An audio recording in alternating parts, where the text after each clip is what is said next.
സത്യമായി അരുളിയ തിരുവചനം,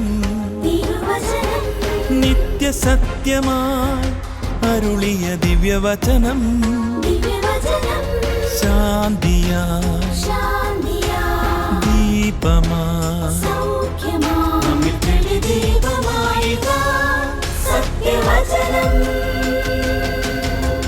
വിടുതലായി രക്ഷയായി സത്യവചനം സത്യം സത്യമാ സത്യം സത്യമാ സത്യം സത്യമാ സത്യം സത്യമാ.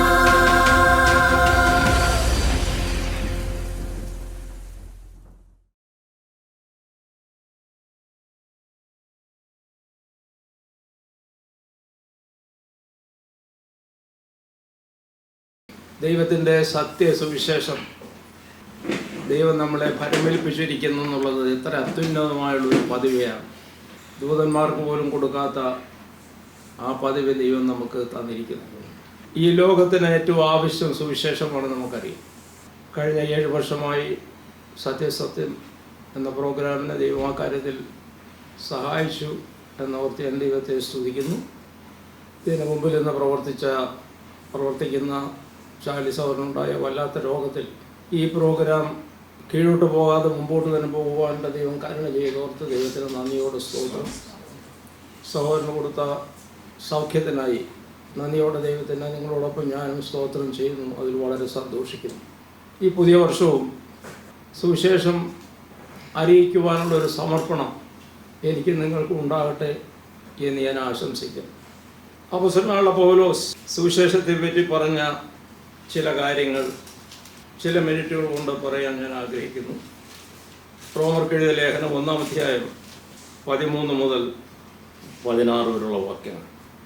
എന്നാൽ സഹോദരന്മാരെ, എനിക്ക് ശേഷം ജാതികൾ എന്ന പോലെ നിങ്ങളിലും വല്ല ഫലവും ഉണ്ടാകേണ്ടതിന് നിങ്ങളുടെ അടുക്കൽ വരുവാൻ പലപ്പോഴും ഭാവിച്ചുവെങ്കിലും ഇതേവരെ മുടക്കം വന്നു എന്ന് നിങ്ങൾ അറിയാതിരിക്കരുത് ഞാൻ ആഗ്രഹിക്കുന്നു. യവനന്മാർക്കും ബർബരന്മാർക്കും ജ്ഞാനികൾക്കും ബുദ്ധിഹീനർക്കും ഞാൻ കടക്കാരനാകും. അങ്ങനെ റോമയിലുള്ള നിങ്ങളോട് സുവിശേഷം അറിയിപ്പാൻ എന്നാൽ ആവോളം ഞാൻ ഒരുങ്ങിയിരിക്കുന്നു. സുവിശേഷത്തെക്കുറിച്ച് എനിക്ക് ലജ്ജയില്ല. വിശ്വസിക്കുന്ന ഏവനും, ആദ്യ യഹൂദനും പിന്നെ യവനനും, അത് രക്ഷയ്ക്കായി ദൈവശക്തിയാകുന്നുവല്ലോ. പരിചയമുള്ള ഭാഗത്ത് സുവിശേഷത്തെപ്പറ്റി 4 പ്രധാനപ്പെട്ട കാര്യങ്ങൾ അപ്പോസ്തലൻ പറയുന്നത് നമുക്ക് ശ്രദ്ധിക്കാം. ഒന്ന്, ഈ സുവിശേഷം പറഞ്ഞ് നമ്മുടെ ഉത്തരവാദിത്വം ഇന്നലെ കൊണ്ട് അല്ലെങ്കിൽ ഇന്നുകൊണ്ട് അവസാനിച്ചു എന്ന് വിചാരിക്കരുത്. സുവിശേഷത്തിൻ്റെ മുന്നേറ്റം നമ്മളിൽ നിന്ന് ഉണ്ടാകുവാനായിട്ട് കർത്താവ് ആഗ്രഹിക്കുന്നു. അപ്പോസ്തലനോട് പറയുന്നത് 13-ാം വാക്യത്തിൽ, എനിക്ക് ജാതികളിൽ വളരെ ഫലമുണ്ടായി, സുവിശേഷം ഫലം ചെയ്തു, ഞാൻ വളരെ അധ്വാനിച്ചു, എന്നാൽ അതുകൊണ്ട് തൃപ്തിപ്പെടുന്നില്ല, ഇനിയും എനിക്ക് സുവിശേഷം അറിയിക്കാം. സത്യസത്യമായിരിക്കും പ്രവർത്തിക്കുന്നവർക്കും ഈ ചിന്ത വളരെ നല്ലതാണെന്ന് ഞാൻ വിചാരിക്കുന്നു. കുറച്ചൊക്കെ പ്രവർത്തിക്കാനായിട്ട് സാധിച്ചു. അതിൽ സാറ്റിസ്ഫാക്ഷൻ അടയുന്നതിന് പകരം ദൈവത്തിനെ സ്തുതിക്കാം. കൂടുതൽ മേഖലകളിൽ, കൂടുതൽ സ്ഥലങ്ങളിൽ, ഭാഷകളിൽ സുവിശേഷം എത്തിക്കുവാൻ നമുക്ക് പ്രാർത്ഥിക്കാം. എന്നാൽ എനിക്ക് നിങ്ങൾക്ക് ഇതിലുള്ളൊരു ചലഞ്ച് കഴിഞ്ഞ കാലങ്ങളോട് തൃപ്തിപ്പെടുക എന്നുള്ളതല്ല. ഇവിടെ ഇരിക്കുന്നതിൽ ഏറ്റവും കൂടുതൽ പ്രായമുള്ള എനിക്കായിരിക്കും. ഇത്രയും മതി എന്ന് വിചാരിച്ചാൽ നമ്മുടെ അധപതനമാണ്. മുമ്പോട്ട് പോകണം. സുവിശേഷം എന്നെ പരമേൽപ്പിച്ചിരിക്കുന്നു. ആ ചിന്തയോട് മുമ്പോട്ട് പോകാൻ പ്രിയപ്പെട്ടവരെ ദൈവം സഹായിക്കട്ടെ. രണ്ടാമതായി, സുവിശേഷത്തിൻ്റെ ശക്തിയെപ്പറ്റിയും അതിലുള്ള അഭിമാനത്തെപ്പറ്റി അപ്പോസ്തലൻ പറയും. ഞാൻ ആ വാക്യങ്ങളത് ഓർഡറിലല്ല വായിക്കുന്നു. 16-ാം വാക്യം, സുവിശേഷത്തെക്കുറിച്ച് എനിക്ക് ലജ്ജയില്ല, വിശ്വസിക്കുന്ന ഏവനും, ആദ്യം യഹൂദനും പിന്നെ യവനനും, അത് രക്ഷയ്ക്കായി ദൈവശക്തിയാകുന്നുവല്ലോ. വിശ്വസിക്കുന്ന ഏവരെയും രക്ഷിക്കുവാനായിട്ട് മതിയായ ശക്തി സുവിശേഷത്തിനുണ്ട്. ഒരു ഡൈനാമിറ്റ് പോലെയാണ്. ഏറ്റവും വലിയ ഡൈനാമിറ്റ് ഇത് തന്നെയാണ്. സുവിശേഷം ആർക്കുള്ളതാണ്? എല്ലാ തരത്തിലുള്ള ആളുകളെയും രക്ഷിക്കാൻ അത് മതിയായതാണ്. ഉന്നത വിദ്യാഭ്യാസ സ്ഥാപനങ്ങൾ, IIT-കളിലെ പ്രൊഫസേഴ്സ് ഉൾപ്പെടെ രക്ഷിക്കപ്പെട്ട എത്ര പേരാണ് കർത്താവിനെ സാക്ഷിക്കുന്നത്? വലിയ മെഡിക്കൽ സ്ഥാപനങ്ങൾ എത്ര ഡോക്ടർമാരാണ് കർത്താവിനെ സാക്ഷിക്കുന്ന നഴ്സുമാരും. ISRO മുതലായിട്ടുള്ള വലിയ സയൻറ്റിഫിക് ബോഡീസിൽ രക്ഷിക്കപ്പെട്ട ആളുകളുണ്ട്. അവരെയൊക്കെ രക്ഷിക്കാൻ സുവിശേഷം പര്യാപ്തമാണ്. സാധാരണക്കാരെന്ന് നമ്മൾ പറയുന്ന കർഷകരെയും താണ ജോലിയിൽപ്പെട്ട് വരുന്ന ആളുകൾ പറയുന്നത് ദൈവത്തിനെല്ലാം ഒരുപോലെയാണ്. അപ്പോൾ സുവിശേഷത്തിന് ശക്തിയില്ല എന്ന് നമ്മൾ വിചാരിക്കരുത്. നോർത്ത് ഇന്ത്യയിലൊക്കെ വളരെ പ്രയാസമാണ് സുവിശേഷം പറയാൻ, നമുക്കറിയാം. എല്ലാ ദിവസവും നമ്മൾ പ്രാർത്ഥിക്കുന്നതാണ്. എന്നാൽ അവിടെ സുവിശേഷം പ്രചരിക്കുക തന്നെ ചെയ്യും. കാരണം സുവിശേഷ ശക്തിമൊത്താണ്. ഒരളവിൽ അല്ലെങ്കിൽ വളരെ നോർത്ത് ഇന്ത്യയിലൊക്കെ UP വളരെ പ്രശ്നമാണ്. UPയുടെ വടക്ക് ഭാഗങ്ങൾ അനേകം രക്ഷിക്കപ്പെടുകയാണ്. ഈ രക്ഷിക്കപ്പെടുന്നതിന് അധൈര്യപ്പെട്ട് തിരിച്ചു പോകുന്നൊരു വളരെ ചുരുക്കമാണ്. ആ ശക്തി അവരെ നിലനിർത്തുകയാണ് സുവിശേഷത്തിൻ്റെ ശക്തി, രക്ഷിക്കുവാനൊക്കെ ഉള്ള ദൈവശക്തി. അപ്പോൾ സുവിശേഷം എല്ലാവർക്കും ആവശ്യമാണ്. നമ്മുടെ വീട്ടിൽ ഇതിനൊക്കെ വരുന്ന സാധാരണക്കാരുണ്ട്, സാധനങ്ങൾ വിൽക്കാനായിട്ട് വരുന്നവരുണ്ട്. അവർ പ്രധാനപ്പെട്ടവരല്ലേ, അവർക്ക് സുവിശേഷം ആവശ്യമാണ്. നമ്മൾ ജോലി ചെയ്യുന്ന സ്ഥാപനത്തിലെ ആളുകൾ സുവിശേഷം ആവശ്യമുള്ളവരല്ലേ? ഏവരെല്ലാം അവർ പെടുന്നില്ലേ? ഉണ്ട്. ആരാണ് സുവിശേഷം അറിയിക്കേണ്ടത്? വിദ്യാഭ്യാസ സ്ഥാപനത്തിൽ ജോലി അല്ലെങ്കിൽ പഠിക്കുന്ന വിദ്യാർത്ഥികളോട് ഞാൻ പറയാറുണ്ട്, കഴിവുള്ളപ്പോൾ നിങ്ങൾ ഈ സ്കൂളിൽ ഈ കോളേജിലാക്കിയതിൻ്റെ ഉദ്ദേശം എന്താണ്? സുവിശേഷം അറിയിക്കണം. അതിനുള്ള മാർഗം ദൈവം ഉണ്ടാക്കും. ആഗ്രഹിച്ചാൽ ദൈവം ഉണ്ടാക്കും എന്നുള്ളതിന് യാതൊരു സംശയമില്ല. അനേകരുടെ ജീവിതത്തിന് ഉദാഹരണമാണ്. എൻ്റെ ജീവിതത്തിൽ എനിക്ക് പല ഉദാഹരണങ്ങൾ പറയാനായിട്ട് സാധിക്കും. ഇന്നയാളോട് സുവിശേഷം എങ്ങനെ പറയാനായിട്ട് സാധിക്കും എന്ന് വിചാരിച്ച് പ്രാർത്ഥിക്കുമ്പോൾ ദൈവം അതിശയകരമായിട്ട് ഒരു വാതിൽ തുറന്നു തരികയാണ്. എൻ്റെ ചില സ്നേഹിതന്മാരൊക്കെ വലിയ ശാസ്ത്രീയ സ്ഥാപനങ്ങളിൽ ജോലി ചെയ്യുന്നവരാണ്. അവരൊക്കെ പ്രാർത്ഥിച്ചിട്ട് അവരുടെ ഉന്നതസ്ഥാനീയരോട് സുവിശേഷം പറഞ്ഞു എന്നുള്ളത് എത്ര അഭിമാനമുള്ളൊരു കാര്യമാണ്. എൻ്റെ ഒരു സ്നേഹിതൻ തൻ്റെ ബോസായിട്ടുള്ള അന്നത്തെ പിന്നീട് പ്രസിഡൻ്റായിട്ടുള്ള അബ്ദുൽ കലാമിനോട് 4 പ്രാവശ്യം സുവിശേഷം പറഞ്ഞു. അപ്പോൾ ഇത് അസാധ്യമാണോ? അസാധ്യമല്ല. സുവിശേഷം ആവശ്യമാണ് ആളുകൾ.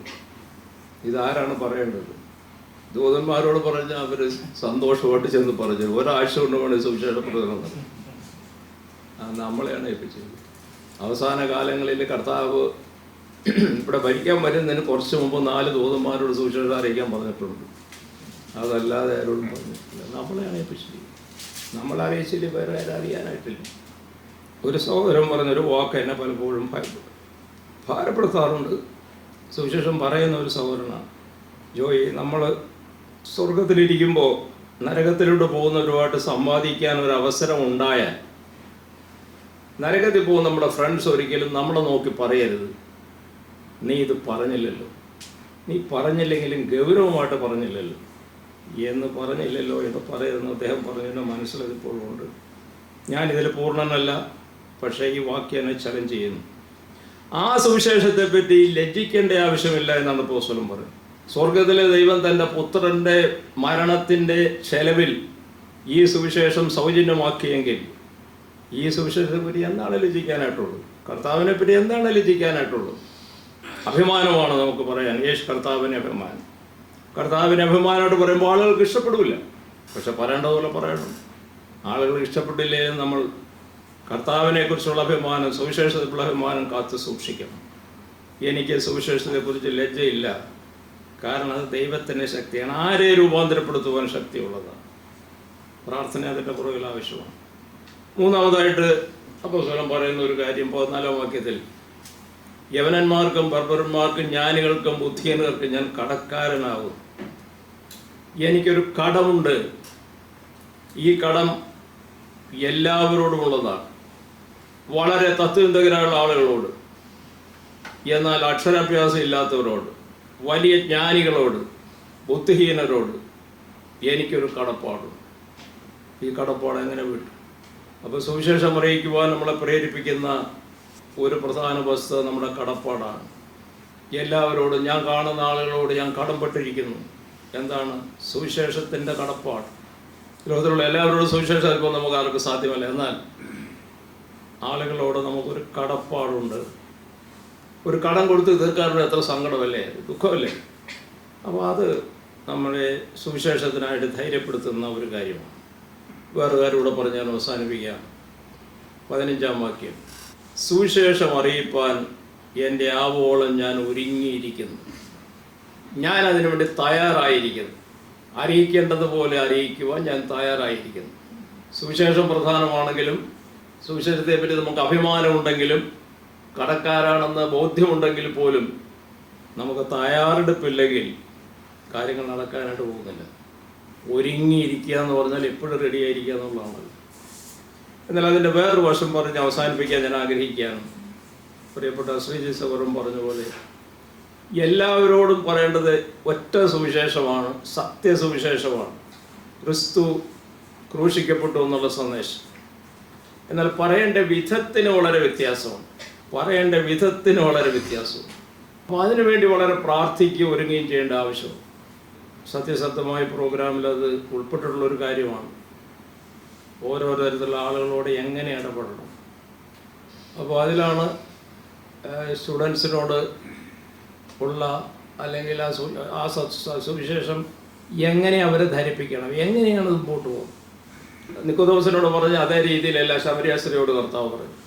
ശമര്യാസ്ത്രീയോട് സുവിശേഷം പറഞ്ഞ അതേ രീതിയിലല്ല അഥേനയിൽ പൗലോസ് പ്രസംഗിച്ചപ്പോൾ പറഞ്ഞത്. ഒരേ സുവിശേഷം. ഇന്ന് സുവിശേഷം അറിയിക്കുമ്പോൾ അത് അവർക്ക് മനസ്സിലാകുന്ന ഭാഷയിൽ ഒരു കോമൺ ബ്രിഡ്ജ് അവരുമായിട്ട് ഉണ്ടാക്കത്തക്കവണ്ണം കാര്യങ്ങൾ ചെയ്യണം. അതെങ്ങനെയാണെന്ന് ഇപ്പോഴത്തെ കാര്യങ്ങൾക്കുള്ള അറിയാവുന്ന നിങ്ങൾക്ക് എന്നേക്കാൾ കൂടുതൽ അറിയാം. സുവിശേഷം ഫലപ്രദമാകുന്നതിന് വേണ്ടിയുള്ള ഒരു ആലോചന അതിനാവശ്യമാണ്. സ്റ്റുഡൻസിനോട് അങ്ങനെ പറയാം. ചില നാളുകൾക്ക് മുമ്പ് ഒരു IIT-യിലെ ചില സ്റ്റുഡൻസിനോട് സംസാരിക്കാൻ എനിക്കൊരു അവസരം കിട്ടി. അപ്പോൾ അവിടുത്തെ വിശ്വാസിയായ ഒരു പ്രൊഫസർ അറേഞ്ച് ചെയ്തതാണ്. അപ്പോൾ ഞാൻ വളരെ പ്രാർത്ഥിച്ചു.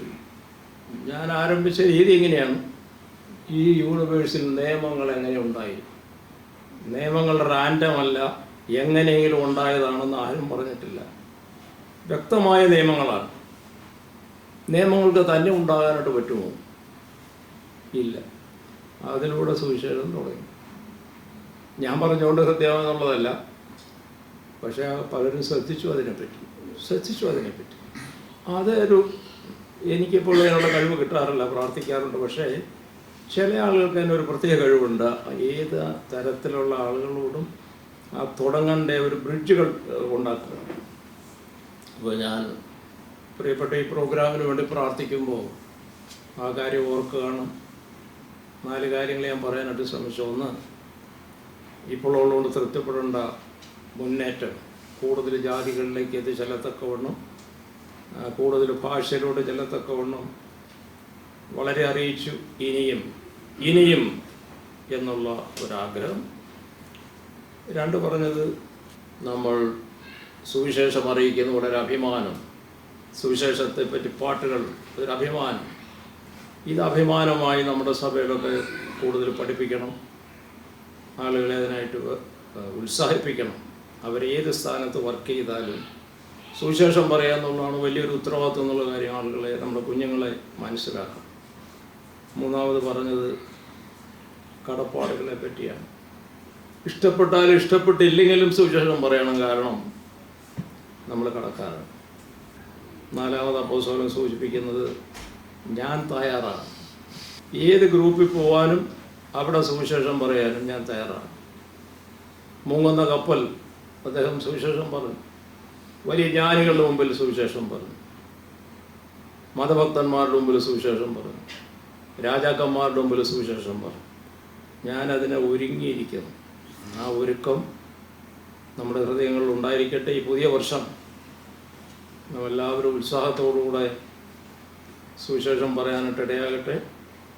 സത്യസത്യമായി എല്ലാ ആശംസകൾ അർപ്പിക്കുന്നു. വിശേഷമായിട്ട് എനിക്ക് നിങ്ങൾ ഓർത്ത പോലുള്ളൊരു സന്തോഷം സഹോദരന് ദൈവം ആരോഗ്യം കൊടുത്തു എന്നുള്ളതാണ്. ആരോഗ്യം നിലനിൽക്കട്ടെ. കൂടുതൽ ശക്തമായിട്ട് പ്രവർത്തിപ്പാൻ ഷാലി സഹോദരനെ സഹായിക്കട്ടെ. ദൈവത്തിൻ്റെ വലിയ നാമം ഈ പ്രോഗ്രാമിലൂടെ ഇനിയും മഹത്വപ്പെടാനിടയാകട്ടെ. നമ്മുടെ ദേശത്ത് സുവിശേഷം ഈ മാധ്യമത്തിലൂടെ നേരിട്ട് പോയി പറയാനും ചിലപ്പോൾ പരസ്യ യോഗങ്ങൾ നടത്താനുമൊക്കെ പ്രശ്നങ്ങളുള്ള നോർത്ത് ഇന്ത്യയിൽ പോലുള്ള സ്ഥലങ്ങളിൽ ഇങ്ങനെയുള്ള TV പ്രോഗ്രാം കടന്നു ചെല്ലുവാനായിട്ടുള്ള സാധ്യതയുണ്ട്. അതിന് ദൈവം ഇടയാകട്ടെ എന്ന് പ്രാർത്ഥിക്കുകയും ആശംസിക്കുകയും ചെയ്യുന്നു. ദൈവനാമം മഹത്വപ്പെട്ടു. സത്യം സത്യമാ